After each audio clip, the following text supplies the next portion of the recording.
समुद्र की अथाह गहराइयों में एक ऐसी शक्ति का जन्म हुआ था जो तीनों लोकों को हिला देने वाली थी। ये कहानी है जालंधर की, एक ऐसे असुर की जो महादेव के क्रोध से पैदा हुआ और जिसका अंत भी उन्हीं के हाथों हुआ। लेकिन इस कहानी में छुपे हैं ऐसे रहस्य जो आपको चौंका देंगे और जो दिखाते हैं कि कैसे अहंकार किसी भी शक्ति को नष्ट कर देता है।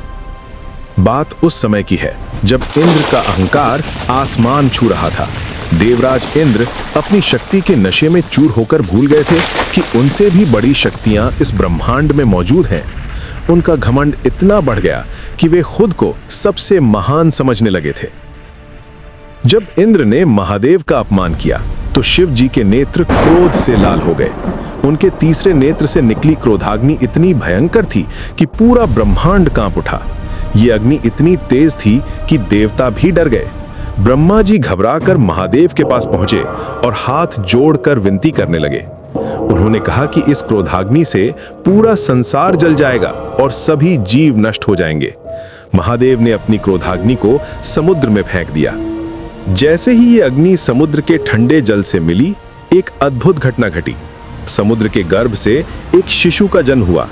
लेकिन ये कोई साधारण बच्चा नहीं था, ये था दिव्य शक्ति से भरा हुआ एक असुर। जैसे ही इस बच्चे ने जन्म लिया, उसकी चीख से पूरा संसार दहल गया।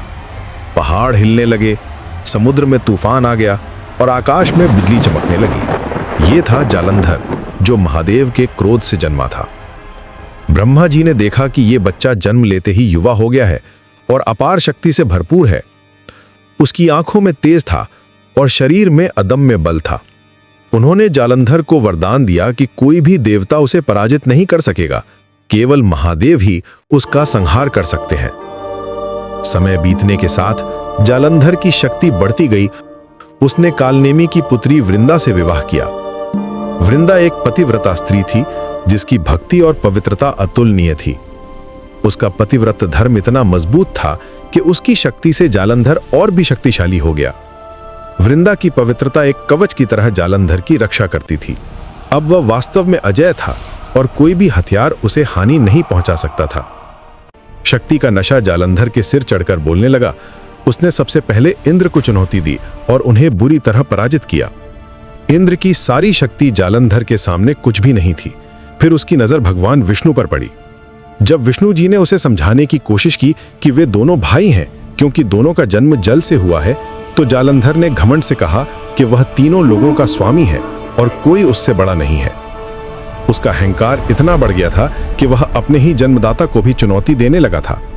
लेकिन जालंधर की सबसे बड़ी गलती तब हुई जब उसने माता पार्वती पर कुदृष्टि डाली। उसने देवी पार्वती का अपहरण करने की कोशिश की। ये सुनकर महादेव का क्रोध 7वें आसमान पर पहुंच गया। उन्होंने जालंधर को युद्ध के लिए ललकारा। ये था वो क्षण जब निर्माता और उसकी सृष्टि के बीच अंतिम युद्ध शुरू होने वाला था। युद्ध शुरू हुआ तो पता चला कि वृंदा के पतिव्रत धर्म के कारण जालंधर पर किसी भी हथियार का असर नहीं हो रहा। महादेव का त्रिशूल भी उसे कोई नुकसान नहीं पहुंचा पा रहा था। ये देखकर भगवान विष्णु को एक कठिन निर्णय लेना पड़ा। उन्हें समझ आ गया कि जब तक वृंदा का पतिव्रत धर्म बना रहेगा तब तक जालंधर को हराना असंभव है। विष्णु जी ने जालंधर का रूप धारण किया और वृंदा के पास गए। वृंदा ने उन्हें अपना पति समझकर उनका स्वागत किया। इस तरह उसका पतिव्रत धर्म भंग हो गया। जैसे ही वृंदा की पवित्रता नष्ट हुई, जालंधर की शक्ति कम हो गई। उसका अजय कवच टूट गया और वो कमजोर पड़ गया। अब महादेव के लिए जालंधर को पराजित करना आसान हो गया। उन्होंने अपने त्रिशूल से जालंधर का सिर काट दिया। इस तरह महादेव के क्रोध से जन्मा जालंधर उन्हीं के हाथों मारा गया। ये था धर्म की अधर्म पर जीत का क्षण। लेकिन कहानी यहीं खत्म नहीं होती। जब वृंदा को पता चला कि भगवान विष्णु ने उसे धोखा दिया है तो वो बहुत दुखी हुई। उसका दिल टूट गया और आंखों से आंसू बहने लगे। उसने विष्णु जी को श्राप दिया कि जिस तरह उन्होंने उसे धोखा दिया है उसी तरह उनकी पत्नी भी उनसे बिछड़ेगी। उन्हें पत्थर बनना पड़ेगा और अपनी पत्नी को ढूंढते हुए वर्षों भटकना पड़ेगा। श्राप देने के बाद वृंदा ने खुद को अग्नि में समर्पित कर दिया। इस तरह एक पतिव्रता नारी का जीवन दुखद अंत हुआ। यह कहानी हमें सिखाती है कि अहंकार का अंत हमेशा विनाश में होता है। जालंधर की शक्ति उसके लिए वरदान थी, लेकिन उसका घमंड उसकी मौत का कारण बना। आज भी यह कहानी हमें याद दिलाती है कि चाहे कितनी भी शक्ति हो, अगर उसका गलत इस्तेमाल किया जाए तो वो विनाश का कारण बन जाती है। धर्म और न्याय की जीत हमेशा होती है।